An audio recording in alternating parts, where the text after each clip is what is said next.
right, race fans, Ryan Aho, the one and only Puka, back with us again. We're excited to have you here, buddy. How you doing? Awesome. Merry Christmas. Good to see you. Absolutely. And, of course, the one and only, the third co-host of the group here, the one and only Bert Lehman. How you doing, man? I'm doing good. Merry Christmas, and how are you doing? Man, I'm doing awesome. It's Christmas week. We're feeling festive, and I know that this show initially started out, right, as kind of like, we love late models. I'm like, yeah, but I like all the other classes too. Not that you guys don't, but we were finally doing the top 25 in the power rankings for a region for the late models. I'm jacked about this. It was a lot of work. It's a heck of a lot of fun. And before we get into this, though, Puka, why don't you take a minute? We got some great sponsors that have really supported the One to Go show. Why don't you go ahead and thank them? Yeah, I just want to start off thanking Dirt Track Supply here, Trevor, dirttracksupply.com.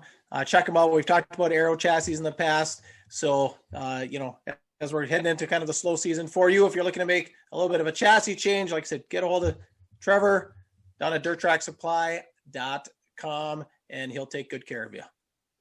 Yeah, and they do repairables too. So if you're shredding tin or you're wrecking your stuff, they fix whatever you got. It don't matter. So even if you don't have an aero, bring your stuff over there. Them guys will take care of you. So, guys, what do you say? We get to it. This episode here, we're going to talk. We're going to start from the bottom, work our way forward, kind of like a big invitational when you announce back to front, right? And we're going to go from 25th up to 16th in this show here today. Now, guys, I'm going to start with this. If they're being mentioned in the top 25, that means they had a good season, right? There's going to be some people that are like, why am I not higher? Okay, the reason you're not higher, plain and simple, is Puka didn't want you to be any higher. Okay, so blame him. If you don't like where you are, blame him, right? So with that said, hey, let's start at number 25. This gentleman had 18 shows, 3 wins on the year, 5 top 5s. Add on, right, 7 limited late model wins. Normally we wouldn't add that, but on dirt, he was kind of given the driver of the year in the Minnesota region, right? He won the Jamestown Stampede and got second on day 2. Not only did he win it, guys, but he passed Dustin Strand to do it. He got second at the NLRA show out there in Jamestown. And quite frankly, he's the only driver to mention the One to Go show in Victory Lane. So that's like cool factor right there. And we're talking about a driver from Alexandria, Minnesota, the 15-star Ryan Mikkelson, number 25. What do you guys got on Ryan Mikkelson? What stuck out to you? Well, I'll start. And just for all you racers that, you're going to find out, as we go through it, you might be on the outside looking in. And this was tough. This wasn't easy, and a special thanks to Ryan. Ryan's got a lot of stats put together and a lot of data. And, it's there's no science to it. So it was really tough. We just kind of had to look at things and eventually just make a decision. So again, thanks, Ryan. And like I said, for all those on the outside looking in, perhaps next year will be your year. But yeah, Mr. Mikkelson, of course, yeah, a shout out to the One to Go show, never hurts. But for what really stuck out for me was the incredible weekend he had in Jamestown at the Stampede, a first and a second. Winning a big major race like that, obviously very impressive. So congrats on that big win, Ryan. Absolutely. Bert, anything you want to add on Ryan Mikkelson? Well, I just want to add to what Puka said about the work that you did putting these stats together. You did a great job of putting these stats together. And just so the viewers know, we met several times over the phone discussing these stats, and we've rearranged the order, and then we'd look at it again, and the order would get rearranged again. So it's not like we just threw out some names and said, this is a list. We actually dove pretty deep. I think about the only stat that we did not measure was the total number of hot laps each driver ran this year. So we looked at pretty much all the stats. And but regarding Mikkelson, anytime you can add a big race like the Stampede, that's a good qualifier to at least get your name in consideration for being on the list. Absolutely. And really quick before we get to 24, you guys gave me credit, but seriously, if you're not where you want to be in the rankings, blame Puka. Don't blame me for that. All right. So Number 24. All right. Number 24 in the One to Go Show late model power rankings. 24 shows on the year, 5 wins. Solid year there. 7 top 5s. Wins at 4 different tracks. He won at Gravity Park, 2 over at Plymouth. He won a Dirt Kings race over at Wilmot. And he got a win down at Farmer City from Waukesha, Wisconsin, the 10S of Taylor Scheffler. Bert, what do you got on Taylor? He's in your neck of the worlds over there, man. What stuck out to you with Taylor? Well, Taylor's from eastern Wisconsin down. It's actually Waukesha, Wisconsin. And I'm sure somebody would have said something in the comments, so I'll just correct it right now. But yeah, I mean, actually, I wasn't aware of how good his season was until we had the Eastern Wisconsin podcast show where we discussed the Eastern Wisconsin drivers. And when we talked about him, you know, he actually had the most wins of any driver from Eastern Wisconsin. His season's a little bit harder to quantify against all the other drivers because he raced quite a few races down in Illinois. So he wasn't racing head to head against some of the Eastern guys. But his win at Gravity Park was the first ever time that late models raced at Gravity Park. So, you know, that's a cool trivia question there by itself. And so, yeah, all around solid season. And, you know, I'm looking for bigger and better things for him in the future. Yeah, I agree. You know, solid season. You know, that run down at Fairbury was impressive. Like I said, you know, 5 wins. And just remember that he was battling. I mean, on the 4th of July-ish race out at MTS, he was right there. Might have been the fastest car at the end of the race there. And I think he got into the back of Canto or Springboard, one of them, and kind of spun himself out. So, but yeah, like Bert said, he kind of went under the radar until we really looked at the data here, and definitely deserving to be on the list. Absolutely. Now let's roll on to number 23. This driver here, 28. I'm going to call them non-Woo Lucas type shows, right? Because this guy had a pile of shows, guys. He ran, I think, 61 events in all, but 28 of them were kind of the non-Woo Lucas. They were, you know, kind of more regional type stuff, but he had a pile of other ones, and I didn't even know it, but he was at Vado. He was down in Arizona. He went to Speed Weeks in Florida. Young guy. I think he's only 19 years old. And he is actually 1 win on the year, 13 top 5s. He's the Repairable Vehicles Tri-State Late Model Series champion for the year 2020. And guys, he gained a lot of experience as a young guy. You don't see a lot of 19-year-olds, especially from this region, racing all the World of Outlaw shows. So I think this kid's got a bright future ahead of him. He also got second at one of the biggest races in Wissota. He got second over at the Dakota Rumble, over at the Brown County Speedway in Aberdeen. From Renner, South Dakota, to 76 Blair Nordorf. What do you guys got on Blair? Yeah, Blair Nordorf, the coolest name in racing, as I've said all season. If you send me a shirt, Blair, I'll wear it proud. I think you've got the coolest name in all of racing. But like Ryan said, 19 years old, very impressive. He was also at the Gateway Dirt Nationals, you know, a year ago. And like I said, I think the kid's got a very bright future, not afraid of competition, a real high cap with him. Yeah, I have to agree. I mean, even though he had only had 1 win on the season, you know, but he was a series champion also. So, you know, that's another great qualifier to be considered for the list. Yeah, it sure is. No, Bert, how long has that series been around? That's a fairly new deal, isn't it? Yeah, I'm not even sure how long that series has been around. I think this was the first year, because I remember talking in the spring how we had the Dirt Kings moving in on Wissota from the east. Now this series moving in from Wissota on the west, and kind of where was the Challenge Series going to kind of fit in all that, because we talked about how few regulars were actually following that Challenge Series. So if it wasn't the first year, it might have only been like the second year, but yeah, I mean, a championship to boot for him. Congratulations. Yeah, absolutely. Well, let's roll on to number 22. This guy here, 22 shows on the year, 1 feature win. Gotta get a few more wins out of these guys, right? 1 feature win, 13 top 5s. He's your Shawano Speedway. Hopefully I said that right, Bert. The Shawano Speedway track champion, 4 top 5s in Dirt Kings action, including that great battle he had with Scheffler and Kanta down there at Mississippi Thunder. That was a great race. Third in the Discount Shop Towels Dirt Kings series. So a great year there. From Shawano, Wisconsin, the 81 Troy Springborn. Bert, what do you got on Troy? Yeah, I mean, Troy had a really consistent year this year. Like you said, he only had that one victory, but that one victory came under pressure because he needed that victory to win the championship at Shawano Speedway. Actually, he was battling with Ron Berna for the championship, and I believe Berna finished second in that feature. So, I mean, it was very important that Troy won that feature. But, I mean, he was very consistent.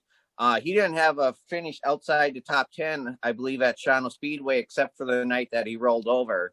And that was actually why he needed that victory the last week of the season. But he followed the entire Dirt Kings tour, finished third. So, you know, all around a solid season. Just needs to add a few more victories next year. I think you would agree to that, too. Great season there for Troy Springborn. And let's get on to number 21. Number 21, another guy, 22 shows on the year, right? Not counting, I think he had one woo race in there, 2 wins on the year, 8 top 5s. And he actually was the I-94 Sure Step Speedway track champion. Guys, he also won both qualifying features. You can call them qualifying features, heats, long heats, whatever you want to call them, but he won both of them at the King of Dirt, and then he got third in the feature at the King of Dirt. And that Woo show up in Fargo, he was the highest finishing WISSOTA guy. He got 8th at that show. That was a great run for him there. Top 3, I think he only ran 4 NLRA shows, and he was on the podium in 3 of them. Would have been in the podium at the other one, but he got caught up in a wreck that really wrong place, wrong time in that deal. And he got 10th, a top 10 finish up at the John Seitz Memorial at the River City Speedway from East Bethel, Minnesota, the Noose number 2, Diamond Dave Moss. So what do you guys got on Moss? Yeah, I mean, solid year. The thing that comes up to mind with me was at the Masters, he got in a little dance with Chad Mater. That was kind of the most dramatic moment. But yeah, I mean, solid finish, like you said, in Fargo at the Woo. Got a points championship under his belt, so I expect him to probably at least add 2 more wins to hit the win column here in 2021. Yeah, I would totally agree. He's a formidable opponent. I raced a lot of laps against this guy, and he's very smooth. I'm expecting to see over 5 wins in 2021 for the number 2. Bert, anything you want to add there on Moss? No, just another solid season by him. So, you know, some good finishes and some big races. So it's just solid. Absolutely. Guys, we'll roll on to number 20. All right. 10 shows, very, very limited body of work. His focus was elsewhere. We'll get into that in a second. 2 wins on the year. So 20% wins, for this guy, 5 top 5s. Third, up at the Prelude to the Clay at the ABC Raceway in Ashland. He was extremely impressive up there. He won the King of Dirt by like half a track. I mean, he put a stomping on him at the King of Dirt.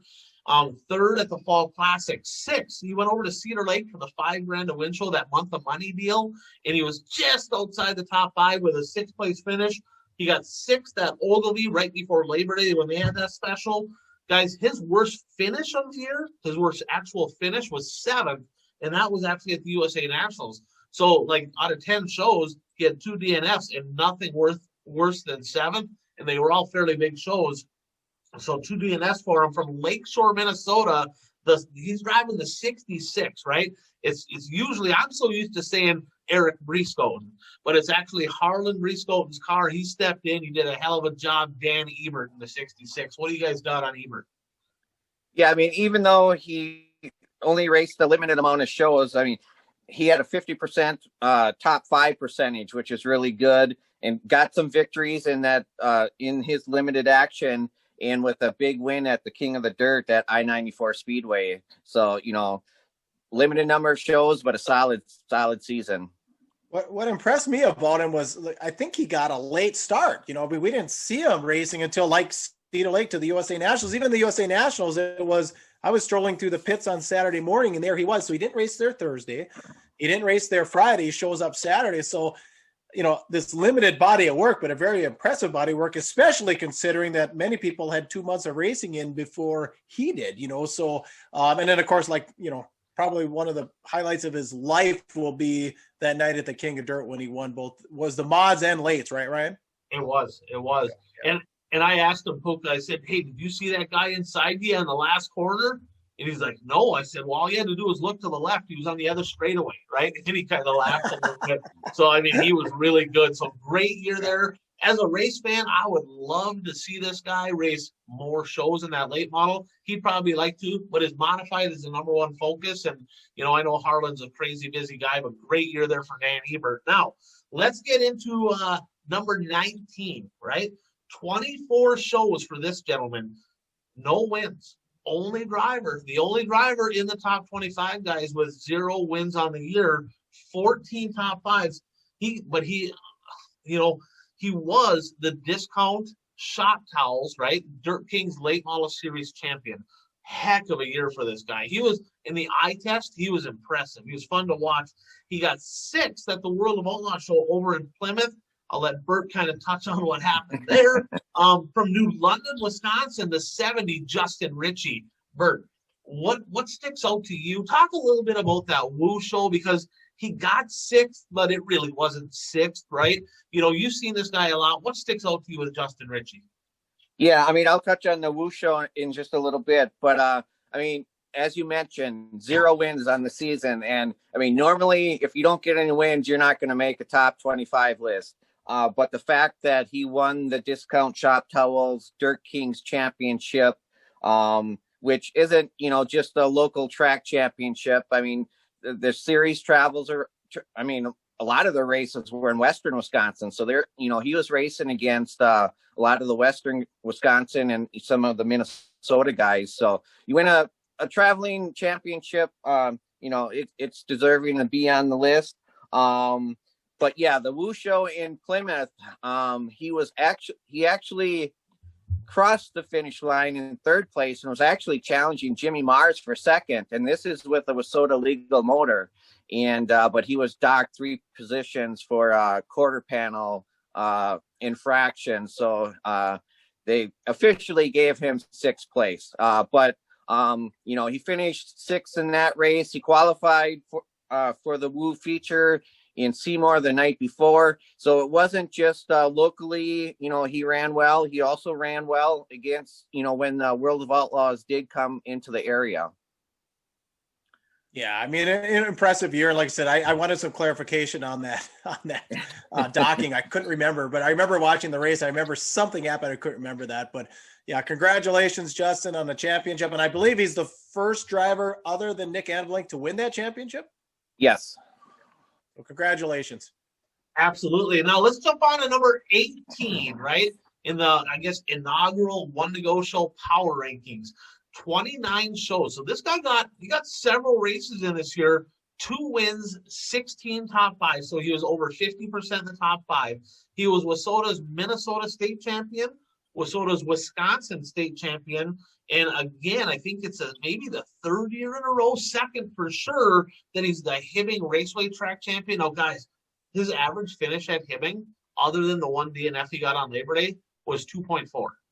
Right? So, he was legitimate top 3 like every night. This guy was really good. He raced in 4 separate regions. We broke down our regions, and he got podiums in 3 of those 4 regions. So to me, that was pretty impressive. 2nd on day 1 of the Labor Day shootout by this far maybe. He was coming 1 more lap. He wins that deal. He got 3rd, which really impressed me. Down in Rice Lake, they had a stacked field at a Rice Lake special. He got 3rd. He went out to Jamestown to the Stampede, 5th and 3rd there. So he was in the top 5. He got 5th and 6th at the Twin 25s. I think he was maybe the 3rd highest finisher between the 2 races. So he did really good. And we're talking about a driver from Hibbing, Minnesota, the 16, Derek Vessel. Puka, what stuck out to you with Derek? Oh, what stuck out to me, and I talked to him after the races, was the beef feature went out great. or Derek Bessel runs a crate engine, Wazota crate engine, beats Scott Bloomquist in the B feature at the Gondik Law World of Outlaws show. He was all smiles. He just said, hey, I can just go home and say I beat Scott Bloomquist. He wouldn't go into the whole B feature. It doesn't matter. But and he didn't just barely beat him. Like he walked away from him. So, he came off of, he had a lot of momentum coming off of 19, had a pretty good year this year, probably just an eyelash, not quite as good, as 19, but, a good solid year with another track championship. So congrats, Derek. Yeah, I mean, what impressed me was that he was willing to travel. I mean, he raced in 4 different regions, like he had said, and finished. And I mean, just traveling is one thing, but when you can back it up with podium finishes, he had podium finishes in 3 of the regions that he raced in. So, that's very impressive to me. Yeah, great year for Derek. And guys, I don't know if you know this or not, but 3 of the people we've talked about so far are running those 525 crates. Ryan Mikkelson, Dave Moss, and Derek Vessel. And I don't know if any of these other guys are, but I know them 3 for sure. They're all running that 525 crate motor, which is less than half price of what a spec motor is. So maybe there's something to that. I know Ryan Mikkelson is sure pumped about his, but Derek has ran very well. I think that's all he's ever ran was that motor. So that's worked out really well for him. So let's get into number 17. Number 17, 32 shows, 5 wins, 14 top 5s. The Jamestown Stock Car Stampede winner for the 2nd year in a row. 3rd on day 2. This one stuck out to me. 3rd on day 2 at the Masters at Cedar Lake. He got 6th at the King of Dirt, wins at 5 different racetracks throughout the region. He won at Miller, Underwood, I-94, Minot, and Jamestown. Guys, not only did he get podiums in 3 of the 4 regions he raced at, he has wins at 3 of the 4 regions he raced at. That was impressive to me. From Horace, North Dakota, the 44, Cole Schill. Yeah, I'll take this one. And yeah, I got to see Cole live at the Masters. Had an impressive run in the heat, had an impressive run in the feature. Like I said, won some features in a variety of areas. So I think he kind of, for me, he's a guy I always kind of knew he was there, but for me this year really put himself on the map. So he's a guy I will be following a little bit more and watching a little bit more as we go forward in 21. Yeah, and I mean, what impressed me was the 5 wins at 5 different tracks. I know when we had our previous podcast, we had talked about, how impressive it is to win at 5 different tracks, because, you're not just familiar with one track. You have to learn how each track is different and adjust your car and find the right setup for different tracks. So that was the most impressive thing to me, was the number of wins at the different tracks. And I'll be honest, I roughed this guy up a little bit maybe when we were breaking down the region. I was a little bit hard on him, saying maybe cherry picking a little bit and all that. But, he must have his reasons for not running the NLRA.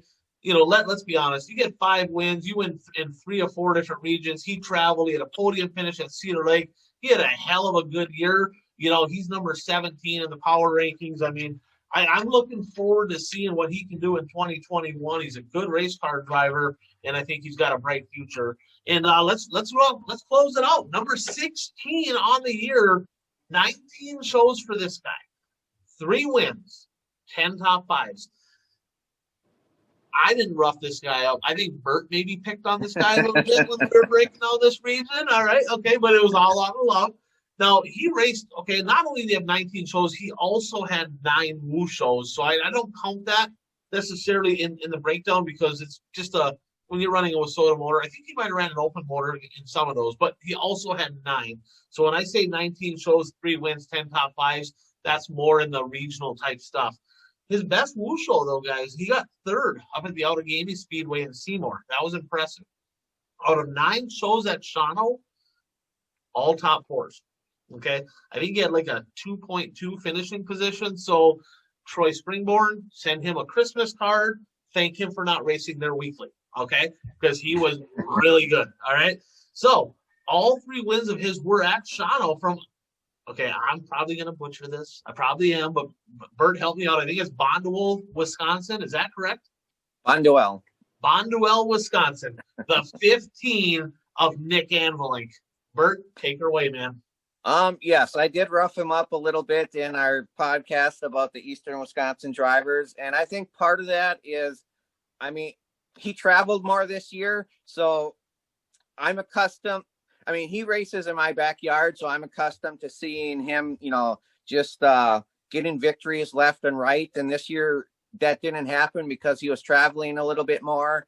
He didn't race the Dirt King series on a full time. In fact, I think he only ran 2 shows or so with the Dirt Kings. But yeah, I mean, when you break it down, he, a 2.2 average finish at Shawano, 3 wins. It was still a solid season, and I apologize for roughing him up in that podcast. No, I think I agree. Solid, a fairly solid year. Like I said, yeah, we're used to a few more wins. What jumped out to me his season this year was just his performance at Cedar Lake. There was that 2 or 3 year period there where he was so dialed in Cedar, even in a Wazota car at the USA National. What was he running third that one year and ran out of fuel, Bert, or something? I mean, he was a top 5 car, started on the pole. Yeah, he had the pit at like lap 46, I think he pitted because he knew he couldn't run 100 laps on a tank of fuel. Yeah, so he was so dialed, and of course Cedar Lake had the woo stuff that over the 4th of July this year, and like I said, he spent a lot of time at Cedar Lake, but he just didn't seem to. And those are I'm just bringing this because those are the times I see him, so that's what kind of stuck out for me. It seems like he just doesn't quite have that. I mean, he had an edge at one point at Cedar Lake, and it seems to be kind of fallen off. Yeah, I would totally agree. I mean, he was really good at Shawano. He got away from Shawano. He gets over to Cedar Lake, and he was just not himself. We expect more of him. But Bert roughed him up worse than either one of us did. Well, but it was all out of love. I'm picking on you, Bert. No, I know. But and then you also take a look at the Dirt Kings race at Plymouth. I mean, he was running second, I think, at the time when he was taken out. So I mean, that hurt his stats, so to speak. Yeah, that would have easily been another podium finish for him, for sure. That was kind of in the battle royale, right? Yeah. Right? That was mayhem in that race. And that's actually a race that Jesse Glenn's went over there, and he got a win at that one. But a great year for Nick. I think I would expect to see more out of him. He would expect to see more, but solid in the top 25 at number 16. And, that concludes this show. And we'll be back at you guys tomorrow. We're excited to get into 15 up to 6. And then, of course, we're going to cap it all off on Wednesday with the top 5. I'm Ryan. That's Bert. That's Puka. We're the One to Go show. And we'll be back at you soon.